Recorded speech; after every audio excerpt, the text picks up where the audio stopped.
Bonjour à tous, bienvenue dans cette vidéo dans laquelle je vais partager avec vous 3 conseils pour éviter les erreurs de parcours ou en tout cas mieux retenir vos parcours lors de la reconnaissance. Beaucoup de cavaliers s'inquiètent de ne pas réussir à retenir le parcours et quand on débute, quand on commence la compétition de saut d'obstacle, en plus de tout le stress qui est engendré par la nouveauté, l'effervescence des concours, l'inquiétude de savoir si on va réussir à appliquer les consignes de notre coach, si on va réussir à maîtriser notre cheval, si on va réussir à penser à notre position, si on va réussir à structurer de bons abords, si on va réussir à conduire notre cheval correctement sur chaque obstacle, vient se rajouter l'inquiétude de retenir le déroulé, le tracé du parcours et de ne pas se perdre un petit peu sur la carrière. Donc bien entendu, quand on débute la compétition, quand on manque encore d'expérience, qu'on n'a pas engagé un nombre de fois important en concours, on ressent cette peur-là qui est légitime et qui finalement peut dans beaucoup de situations nous paralyser un petit peu parce que au moment où on est perdu, on ne sait plus trop où aller. Comme on ne sait plus où aller, on se déconnecte complètement de notre cheval. Comme on se déconnecte complètement de notre cheval, on ne lui donne plus trop de consignes ni quant à la vitesse, la direction, l'équilibre, quoi que ce soit. Et donc du coup, toutes les galères qu'on peut connaître à l'obstacle viennent s'enchaîner. Pour autant, il y a quelques petites astuces pour améliorer notre capacité à retenir les parcours, même si je ne vous le cache pas, la meilleure de vos armes par rapport à cette inquiétude-là sera l'expérience et sera la multiplication des sorties en compétition.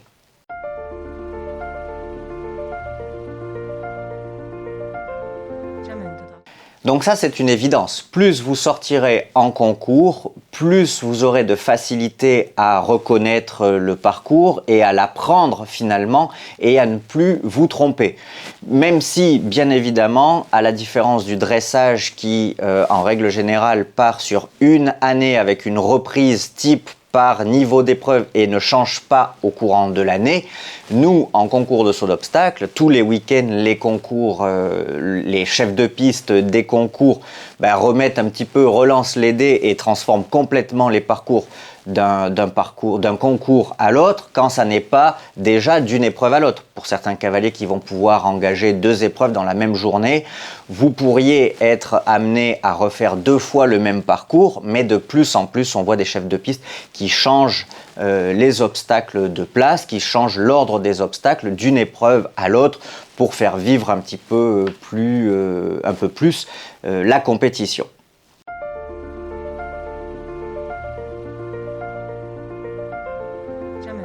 Alors mon tout premier conseil pour éviter de vous perdre sur un parcours et de bien retenir le tracé que le chef de piste a prévu, c'est d'arriver dans les meilleures dispositions mentales lors de la reconnaissance. Alors ça paraît tout bête, ça paraît tout simple, mais pourtant c'est peut-être la chose la plus efficace, tout du moins dans les premiers temps, tant que vous n'avez pas cette expérience qui vous permet de dédramatiser cette situation-là.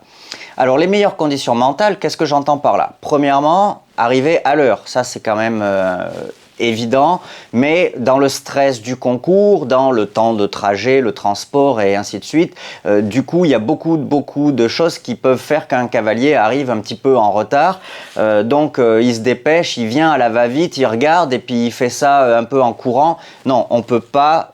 Quand on n'a pas l'expérience, quand on n'a pas l'habitude, on ne peut pas reconnaître un parcours du bord de piste sans en tout cas stresser, s'inquiéter et prendre le risque de se perdre. Être à l'heure à la reconnaissance est le premier pas pour la réussir et faciliter le fait de retenir votre parcours. Et le deuxième pas serait tout simplement d'être focus et d'être concentré, de vous fermer un petit peu comme dans une bulle. Donc focus sur les consignes de votre enseignant, de votre moniteur pour apprendre le parcours comme vous apprendriez une récitation, une poésie.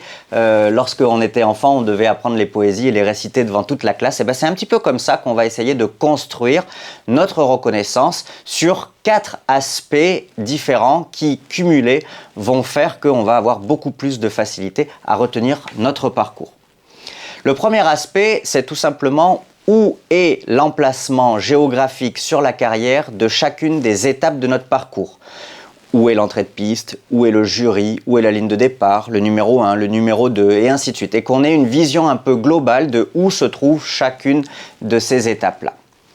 Le deuxième aspect de notre récitation, de notre poésie, c'est le profil de chaque obstacle. Mon numéro 1 est un auxerre, mon numéro 2 est un vertical, mon numéro 3 est encore un vertical, et ainsi de suite, et ainsi de suite, et ainsi de suite.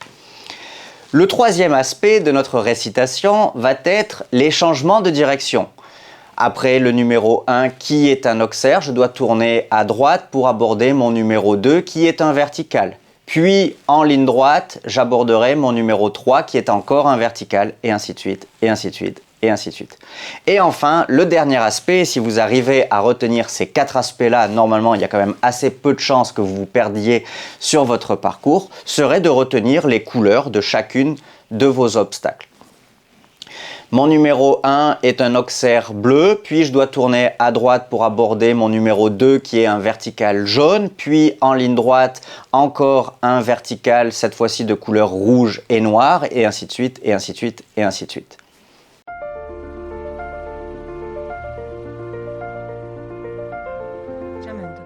Le deuxième conseil que je peux vous donner pour améliorer votre capacité à retenir un parcours sur votre lieu de concours, et si le timing vous le permet, c'est de regarder un maximum d'autres cavaliers tout en récitant votre poésie dans votre tête.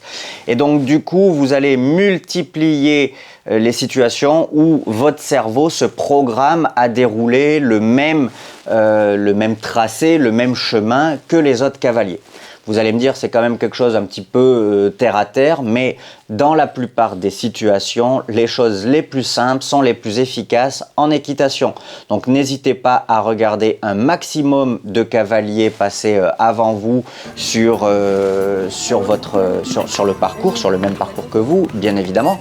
D'autant plus que peu à peu avec l'expérience, ça va vous permettre aussi de déceler les petites différences par rapport à ce que vous aviez prévu de faire ou que votre enseignant vous avait demandé de faire, et donc finalement de participer à vous remémorer l'ensemble de toutes les étapes de votre parcours.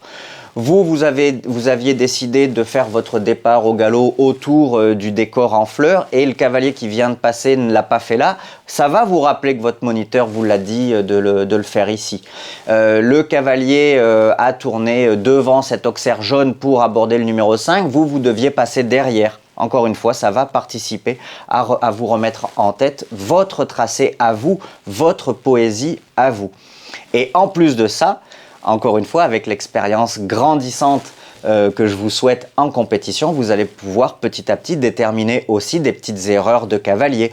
Là, il était un peu penché en avant, là, il était trop dans un galop trop rapide, ou au contraire trop lent.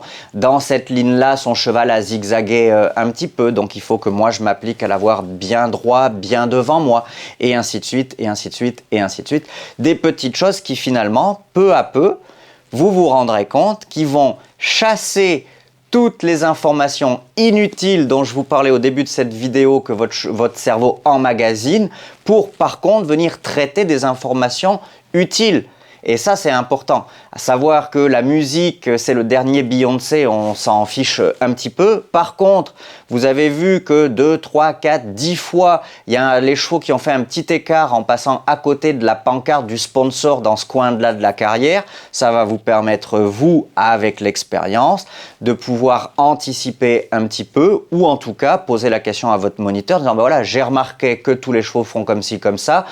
Qu'est-ce que tu me préconises de faire? C'est vrai qu'on n'en avait pas parlé à la reco. Est-ce que je dois m'en inquiéter? Est-ce que mon cheval, lui, va rester droit? Ou qu'est-ce que je dois faire pour éviter une faute, une erreur ou autre? Et donc, petit à petit, vous vous rendrez compte que retenir le parcours, c'est devenu quelque chose qui est facile pour vous, qui est acquis, et vous vous concentrez sur des choses finalement bien plus technique pour être efficace et forcément peut-être avancer vers le sans faute, un classement et des choses bien plus agréables à penser que j'espère que je ne vais pas me tromper de parcours.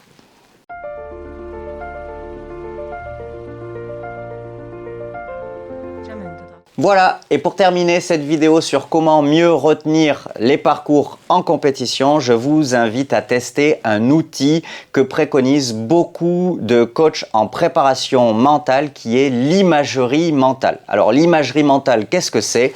C'est tout simplement se mettre dans une situation, la plupart du temps en fermant les yeux par exemple, où on se voit dans l'action. Un petit peu comme si en fermant nos yeux, on s'imaginait être spectateur de ce qu'on va devoir faire sur notre échéance, sur notre parcours, sur notre cheval. Donc c'est tout simplement vous fermer les yeux et tout en vous récitant la poésie dont je vous parle dans le premier conseil, vous voir finalement dérouler cette poésie et vous imaginez en train de faire les actions.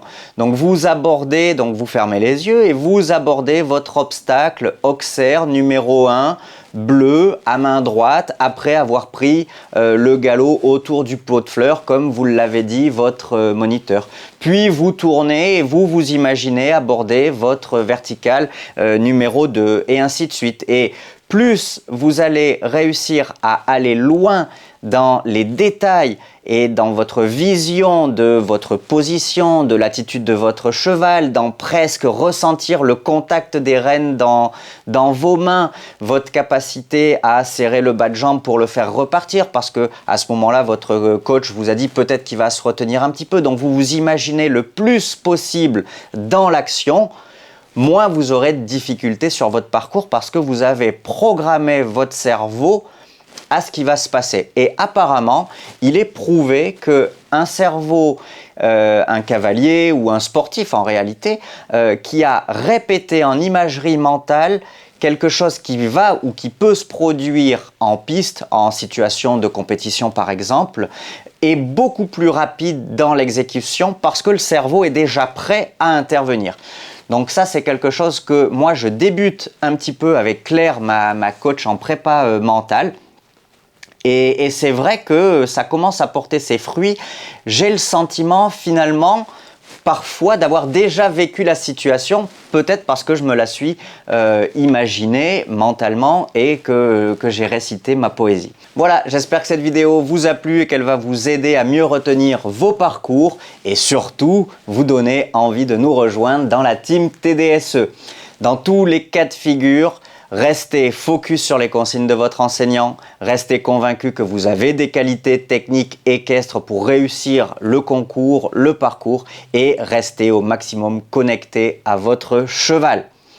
Si jamais vous avez un petit moment de doute, un petit flottement, réduisez l'allure, peut-être repassez au trot, faites un grand tournant le temps qu'il y ait quelqu'un qui vous crie où est le suivant obstacle. Ça nous est tous arrivé et heureusement qu'il y a toujours une âme bienveillante sur le coin de la piste pour nous dire où est la suite du parcours. Ne perdez pas tous vos moyens. C'est pas grave, l'essentiel c'est de continuer à prendre de l'expérience et à travailler pour prendre beaucoup de plaisir dans cette discipline qui est vraiment une des plus belles disciplines de notre sport. Salut à tous!